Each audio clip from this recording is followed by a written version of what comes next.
Yes, sir. How are you guys doing? Outstanding, sir. Excellent. My name is Lieutenant James Brown. Don't really say that. I am an aerospace and operational physiologist. Alongside me is my counterpart, Lieutenant Pierre Nelson. He is also an aerospace physiologist. And also with us today is Lieutenant Khalad. She is a student pilot awaiting training at Aerospace Physiology, so she's been helping us out. Oh, yeah, if you've got any questions about pilot training, anything that entails, I can answer those for you. But I'm just helping them out for a month until I start training, just seeing what they do. It's been pretty cool experience. So, like I mentioned, we're from Aerospace and Operational Physiology at Vance Air Force Base. If you guys go the pilot route, your first stop at your pilot training base will be at an AeroPhys unit. What we do there includes a few different things. You get flight physiology academics taught by an aerospace physiologist. You also get hypobaric or altitude chamber training. Have you seen one, done this, and everything? Okay, if you have, awesome.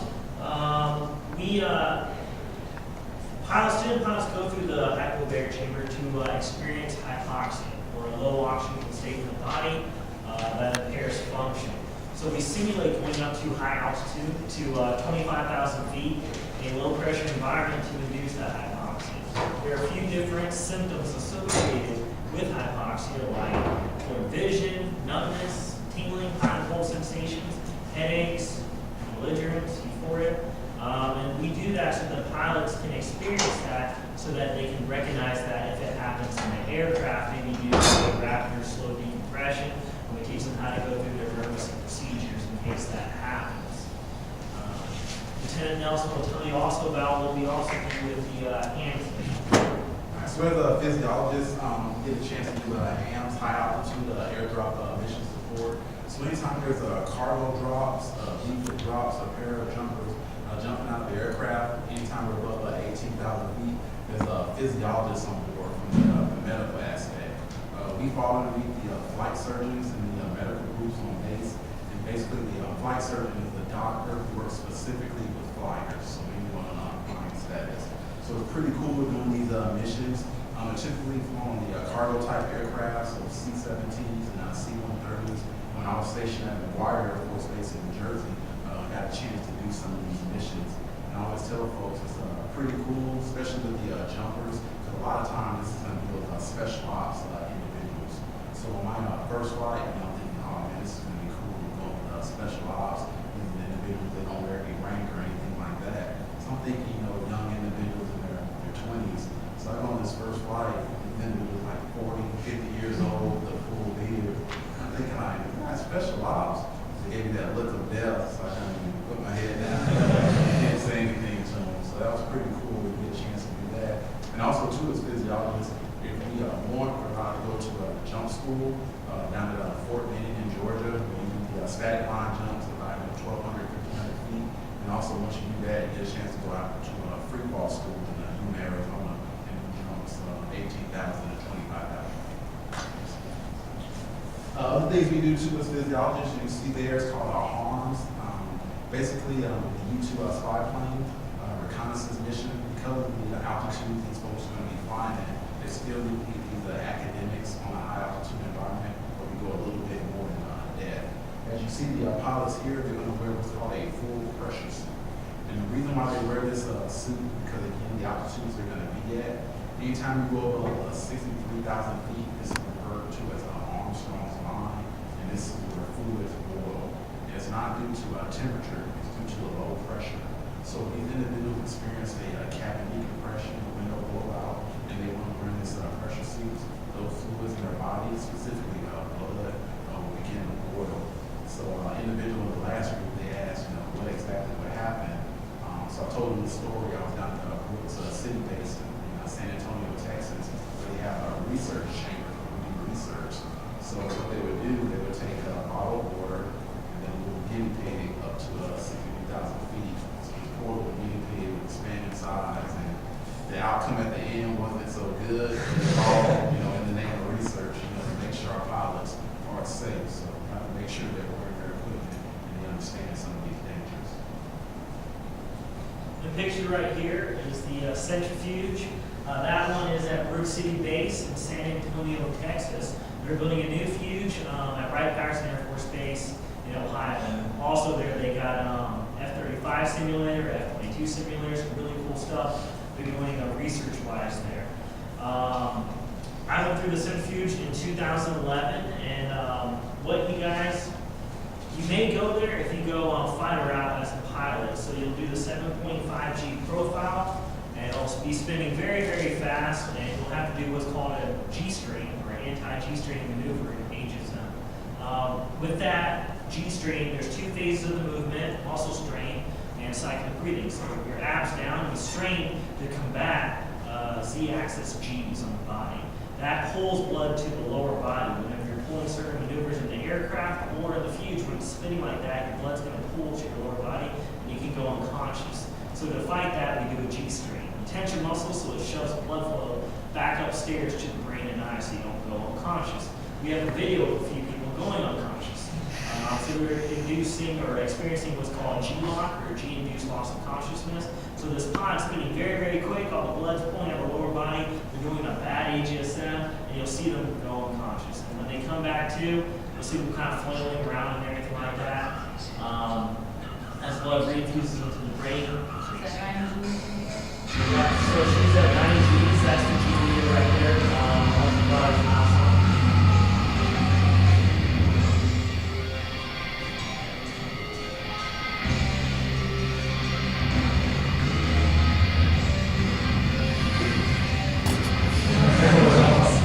See, it doesn't hurt at all. Or maybe turn around going through it. Feels like you're napping. I feel like I was asleep for like 10 hours.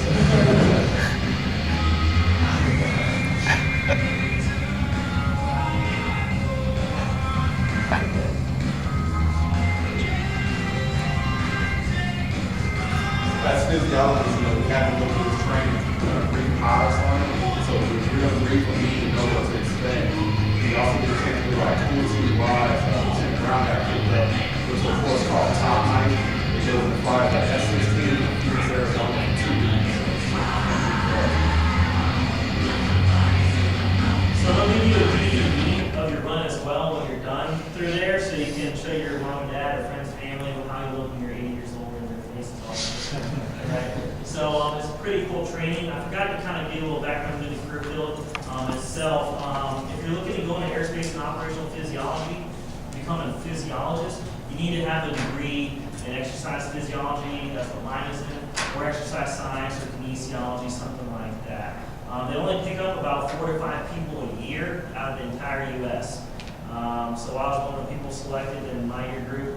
There's only about 100 physiologists in the entire U.S. So very, very small career field if you're looking to do that. Like I said, my degree is in exercise physiology. I didn't do ROTC or academy. I just finished up college and applied to officer training school, OTS. That's something else you do. So I went through 4 weeks of that versus ROTC. LT Nelson, he was prior enlisted. A little background on yourself. Yeah, I was prior enlisted, so basically I joined right after high school. I wasn't really too sure on what I wanted to do.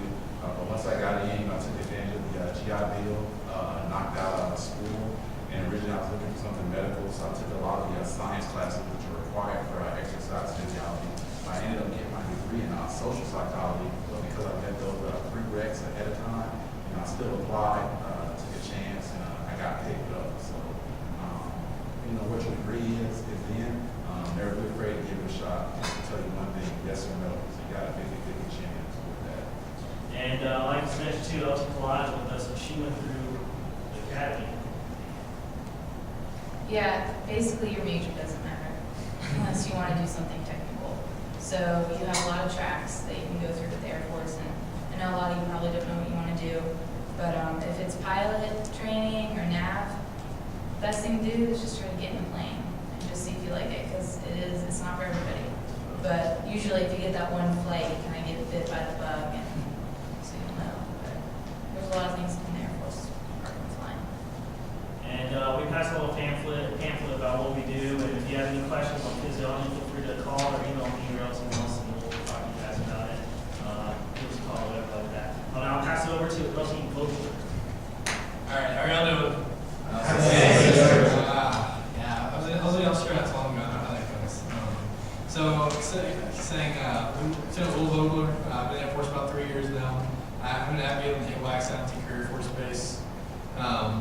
graduated with a degree in computer science, 2010, University of North Carolina.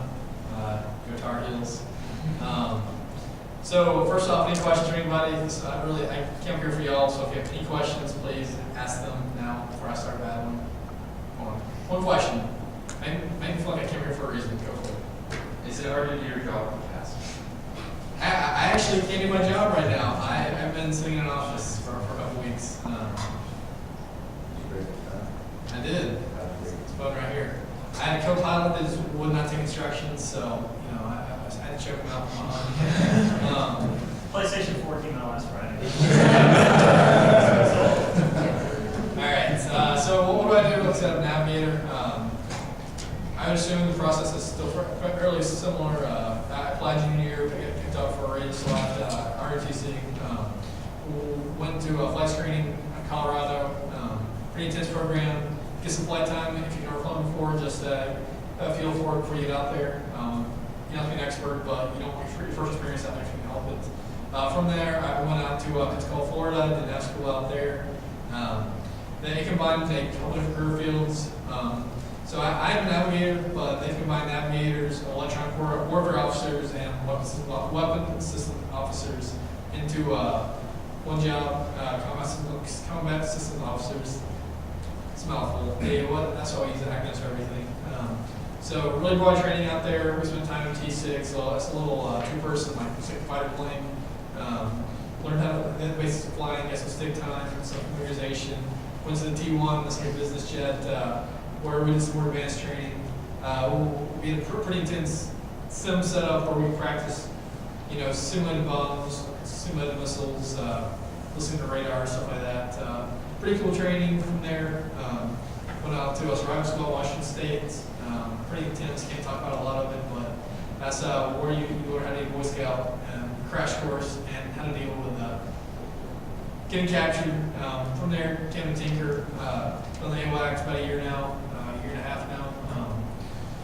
And AWACS-wise, so if you ever wondered, giant frisbee, that is not for aliens, that is a radar dish. So we have guys in the back, we'll go out, we'll monitor airspace, or the guys in the back are trained to like vector fighters and kind of military air traffic control. So we'll go out and we'll coordinate with fighters that are training here in the U.S. So one day I may fly out to the East Coast, may fly to the West Coast the next day, see a little bit of everything. Pretty rewarding. A lot of planning goes into it, but we may go out and cooperate with a tanker unit from the Northwest, out of Washington State, and meet up with them halfway, and then go out and work with fighters from the East Coast. And I'll never see any of these other planes we're meeting up with some tanker, obviously. And we'll just be at the right place at the right time, and we'll meet up with these planes and make the mission happen. One crew, we're all working towards the same goal. So that's what I do in a nutshell. From here, I can go to Air Force Special Operations Command and be an AC-130, a gunship. Making things go boom. I could end up as an electronic warfare officer. They have really sensitive systems on large planes that can kind of sniff out radars and missile systems and stuff like that, and paint a picture of the enemy's order of battle or potentially some jamming. Really broad. All right, I've had one question. Another question. Come on. Bring it. Come on. It's going to be a question. All right, go for it. On a typical story, like what you do from initial planning all the way through the debrief. Sure. For AWACS, it's really a 2-day cycle. The first day is planning, the second day is execution, go out and fly. Like I said, we're all the guys that are out in the back to work with fighter units, so a lot of coordination goes into that. So planning day, we'll work with them, we'll see what they need to do, where they need to be to be most efficient. I'll come up with a route to get us there. I'll plan it all out. We have planning software, obviously. Lay out the route, print the charts, come up with a game plan to get us there. Mission planning day, mission execution day. We'll show up. We show up 3 hours before takeoff. So 2 a.m. show times are uncommon. But flip side, fly nights, we may show up at 5 p.m. And take off the sun's going down. There's a crew that was debriefing this morning when I came to work at 8 o'clock from flying last night. So it really all depends. In the air, flying, I'm really concerned with getting the jet where it needs to be on time. Timing is kind of the bread and butter, you know, but I was a computer science major, so, you know, that very precise nature kind of transferred well. So I'll work timing in the air to get us where we need to be. We'll look at the gas, how much we're going to burn, you know, how long can we stay before we need to come back, that kind of thing. To answer your question. Come on, more questions. Go for it. For the physiologist, you said there's only 100 of you, but there's 3 of you right here. Why is it She's so? not a physiologist. Oh, I okay. wish. Well, why are there so few of you? And how do you get, you know, put in the right place at the right time? Basically, there's not a lot of choices as far as bases that we can go to. Basically, here at Vance, we have 3 physiologists, myself, Lieutenant Brown, and Major Grant. And basically, we're geographically located for air crew to be able to come to our units and get their refresher training. So once student pilots come through that first time and go through the altitude chamber training, from that point on, they only have to come back every 5 years for refresher academics. Now, as far as the high altitude airdrops, with those, both the officers and the enlisted can participate in those missions. And on the enlisted side, we have about 300 folks. So that helps out with that workload there. Us as the officers are pretty much in charge as far as logistically and then managing from a medical standpoint if anything happens in the chamber. So one of us has to be present at all times, anytime the student goes inside the altitude chamber. There's a big presence in Vance because that's a training base. So all your trainings have to go through there to get the training. So it makes sense to locate these guys where they're needed. And if it's cold, there's 3 or 4 of them just because that's a training base and, you know, we all need that training. So, come on, more questions. That's why I came all this way and answer questions. Come on. No questions at all? Does the hypoxia training and stuff have like long-lasting effects? Because that was pretty serious. Well, I know I did it. I remember pretty quickly. I don't think I damaged. I mean, you can judge that. Yeah, with the hypoxia, it's not anoxia, which is a complete lack of oxygen. So basically, hypoxia is basically the O2 deficiency. So basically, when the folks go through that training, they'll recognize those symptoms. And again, basically, like tissue coordination, active functions, those will start to go away first. So once they recognize that, we make sure these folks get back on oxygen right away. One of the problems we had when I was down at Brooks in San Antonio, we trained a lot of the enlisted infantry. So we had those pararescue combat controllers and tough macho. So these folks wouldn't want to correct them hypoxia. They have little side bets going, like first one back on oxygen, you might have case tonight. They're like, no, we're not having that. So if the individual doesn't correct for hypoxia, they don't take it serious, they have to now come back for training, which means more funding coming from their unit, the city's supposed to back. So with that being said, they get a lot of trouble. So that kind of got nipped in the bullet right there. They're currently doing a long-term study on the effects of the altitude chamber on pilots. Are we done with it? Is that still on?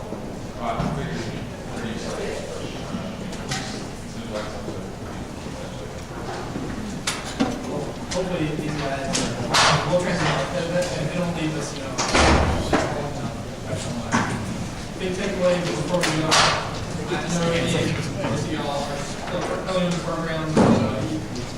Your choice really isn't going to determine your fate. You know, unless you want something really technical. You know, just 2 hours in your course before training. I want to say, you know, the officers are more advanced in a lot of cases using physical experts. So just keep your eyes open, you know, something interesting.